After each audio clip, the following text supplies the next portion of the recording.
ഇനി ഇപ്പോൾ പുറത്തുവരുന്ന ഒരു വാർത്തയിലേക്കാണ്. മുതിർന്ന മാധ്യമപ്രവർത്തകനും ഗ്രന്ഥകാരനുമായ TJS ജോർജ് അന്തരിച്ചു. 97 വയസ്സായിരുന്നു. ഹൃദയാഘാതത്തെ തുടർന്ന് ബംഗളൂരുവിലായിരുന്നു അദ്ദേഹത്തിന്റെ അന്ത്യം. വെള്ളിയാഴ്ച മുതൽ മണിപ്പാൽ ആശുപത്രിയിൽ ചികിത്സയിലായിരുന്നു. രാജ്യം പത്മഭൂഷൺ നൽകി ആദരിച്ചിട്ടുണ്ട്. മുഹമ്മദ് റഹീസ് വിവരങ്ങളുമായി ചേരുന്നുണ്ട് ചെന്നൈയിൽ നിന്ന്. റഹീസ്, വിവരങ്ങൾ എന്താണ്? അദ്ദേഹത്തിന്റെ സംഭാവനകൾ ഈ ഘട്ടത്തിൽ നമുക്ക് എങ്ങനെയാണ് ഓർക്കാൻ കഴിയുക? റഹീസ്.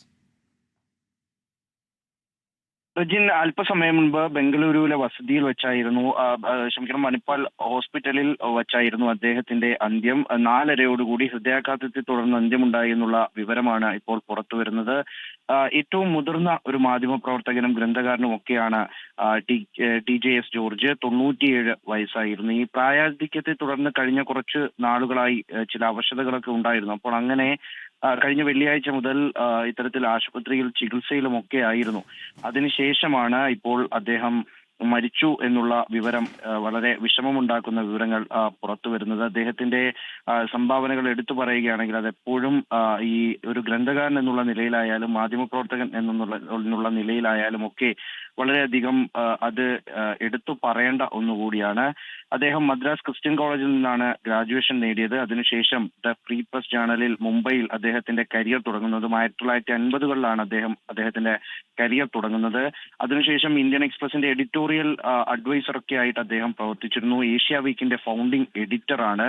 അങ്ങനെ ന്യൂ ഇന്ത്യൻ എക്സ്പ്രസിന്റെ ഒരു പോയിന്റ് ഓഫ് വ്യൂ എന്ന കോളമൊക്കെയും അദ്ദേഹം 25 വർഷം അതിൽ അദ്ദേഹത്തിന്റെ സംഭാവനകൾ നൽകിയിട്ടുണ്ട്. ഏറ്റവും അധികം ശ്രദ്ധിക്കപ്പെട്ടിട്ടുള്ള ഒന്നാണ്. ഏറ്റവും മികച്ച ഇന്ത്യയിലെ കോളമിസ്റ്റുകളിൽ ഒരാൾ എന്ന രീതിയിലും ഒരു വെറ്ററൻ സീനിയർ ജേർണലിസ്റ്റ് എന്നുള്ള രീതിയിലുമൊക്കെയാണ് അദ്ദേഹം വളരെ പ്രധാനമായിട്ടും അറിയപ്പെട്ടിരുന്നത്. അദ്ദേഹത്തിനെ ഒരു ഈ ഒരു പലതരത്തിൽ ഈ ഒരു അനുശോചന സന്ദേശങ്ങളൊക്കെയും വന്നുകൊണ്ടിരിക്കുകയാണ്. അദ്ദേഹത്തിന്റെ മരണത്തിന് പിന്നാലെ അത്തരത്തിൽ പലരും രേഖപ്പെടുത്തുന്നത് പകരം വെക്കാനില്ലാത്ത ഈ മേഖലകളിലൊക്കെ, ഈ കോളമിസ്റ്റ് മേഖലയിലൊക്കെ ആയാലും പകരം വെക്കാനില്ലാത്ത ഒരു അതുല്യ പ്രതിഭ എന്ന രീതിയിലുള്ള അനുശോചന സന്ദേശങ്ങളൊക്കെയും ഇപ്പോൾ പുറത്തു വന്നുകൊണ്ടിരിക്കുകയാണ്. ഈ അന്ത്യകർമ്മങ്ങൾ സംബന്ധിച്ചുള്ള വിവരങ്ങളൊക്കെ ഇനി പുറത്തു വരേണ്ടുള്ളൂ. അദ്ദേഹം കൂടുതൽ സമയം താമസിച്ചിരുന്നത് ബംഗളൂരുവിലും കോയമ്പത്തൂരിലെ വീട്ടിലും ഒക്കെ ആയിരുന്നു. അപ്പോൾ മുഹമ്മദ് റഹീസ് ആണ് വിശദാംശങ്ങൾ പങ്കുവെക്കുന്നത്. മുതിർന്ന മാധ്യമപ്രവർത്തകനും ഗ്രന്ഥകാരനുമാണ് TJS ജോർജ് ഓർമ്മയാവുകയാണ്. മജിസ്ട്രേറ്റ് ആയിരുന്ന TT ജേക്കബിൻ്റെയും ചാച്ചിയമ്മ ജേക്കബിൻ്റെയും മകനായി 1928 അദ്ദേഹം ജനിക്കുന്നത്. ഇന്ത്യയിലും വിദേശത്തുമായി അരനൂറ്റാണ്ടിലധികം മാധ്യമപ്രവർത്തനം നടത്തി ഒരുപാട് ഗ്രന്ഥങ്ങൾ രചിച്ചു. 1950 ബോംബെയിലെ ഫ്രീ പ്രസ് ജേണലിൽ പത്രപ്രവർത്തന ജീവിതം അദ്ദേഹം ആരംഭിച്ചു. പിന്നീട് ഒരുപാട് സ്ഥാപനങ്ങൾ. ശ്രീജിത്ത് ബാലകൃഷ്ണൻ വിവരങ്ങളുമായി നമുക്കൊപ്പം ചേരുന്നുണ്ട്. ശ്രീജിത്ത്, അദ്ദേഹത്തിൻ്റെ സംഭാവനകളെ ഈ ഘട്ടത്തിൽ എങ്ങനെയാണ് ഓർക്കാൻ കഴിയുന്നത്? ശ്രീജിത്ത്.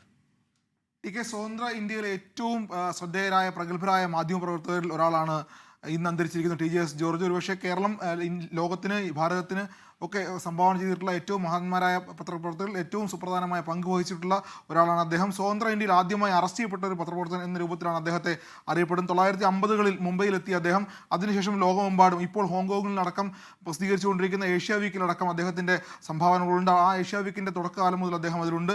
അതിനുശേഷമാണ് അദ്ദേഹം ദീർഘകാലം ഇന്ത്യയിൽ അറിയപ്പെടുന്ന രൂപത്തിൽ ആളുകളുടെ ജീവചരിത്രത്തിലേക്ക്, അതായത് പ്രഗത്ഭരായ രാഷ്ട്രീയക്കാരുടെയും സാമൂഹ്യ പരിഷ്കർത്താക്കളുടെയും ജീവചരിത്രം എഴുതി പ്രശസ്തനായ വ്യക്തി കൂടിയാണ് TJS ജോർജ്. ഒരുപക്ഷെ നമ്മൾ അറിയുന്നത് സർക്കാരിനെതിരായ വിമർശനങ്ങൾ, അഴിമതിയും അരാജകത്വവും സാമൂഹ്യനീതിക്ക് വേണ്ടിയുള്ള പോരാട്ടവും, ഈ 3 മേഖലകളിൽ അദ്ദേഹത്തിൻ്റെ ലേഖനങ്ങൾ വലിയ രൂപത്തിൽ ചർച്ച ചെയ്യപ്പെട്ടിട്ടുണ്ട്. അതൊരുപക്ഷെ വലിയ രൂപത്തിൽ സർക്കാരിനെതിരായ വിമർശനമായും ഭരണാധികാരികൾക്കെതിരായ വിമർശനമായും വന്നതുകൊണ്ടാണ് അദ്ദേഹത്തെ കൂടുതൽ വായിക്കുകയും അറിയപ്പെടുകയും ചെയ്തിട്ടുള്ളത്. അദ്ദേഹത്തിൻ്റെ ലേഖനങ്ങൾ ഒരുപക്ഷെ അഴിമതിക്കെതിരായ ലേഖനങ്ങൾ ന്യൂ ഇന്ത്യൻ എക്സ്പ്രസിനെ, ആ എക്സ്പ്രസിൻ്റെ പത്രത്തെക്കാൾ അദ്ദേഹത്തിൻ്റെ പേരിനെ അടയാളപ്പെടുത്തുന്നതിൽ അദ്ദേഹത്തിൻ്റെ ലേഖനങ്ങൾ, പ്രത്യേകിച്ചും അഴിമതിക്കെതിരായ ലേഖനങ്ങൾ, സർക്കാരിനെയും നിയന്ത്രിക്കുന്ന ആളുകളെയും കുറിച്ചുള്ള അവർ ഉൾപ്പെട്ട അഴിമതി ആരോപണങ്ങൾ, അഴിമതിയെക്കുറിച്ചുള്ള പൂർണ്ണ വിവരങ്ങൾ. ഒരുപക്ഷെ ഇന്നിപ്പോൾ ടെലിവിഷൻ രംഗത്ത് ആളുകൾ അഴിമതി വിവരങ്ങൾ പുറത്തു കൊണ്ടുവരുന്നതിനപ്പുറത്ത് പത്രങ്ങളിൽ വളരെ ദീർഘമായ സർക്കാരിനെ നിയന്ത്രിക്കുന്ന ആളുകൾക്കെതിരായ ലേഖനങ്ങൾ, വാർത്താ പരമ്പരകൾ അദ്ദേഹത്തിൻ്റെതായി വന്നിട്ടുണ്ട്. അങ്ങനെയാണ് അദ്ദേഹം ശ്രദ്ധിക്കപ്പെടുന്നത്.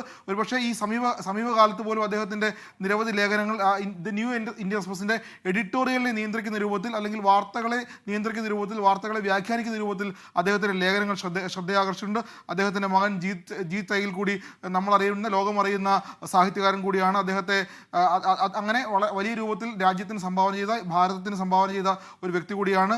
കേരളം ലോകത്തിന് സംഭാവന ചെയ്ത ഏറ്റവും ശ്രദ്ധേയനായ മാധ്യമപ്രവർത്തകനാണ് ഇന്ന് അന്തരിച്ച TJS ജോർജ്. TK.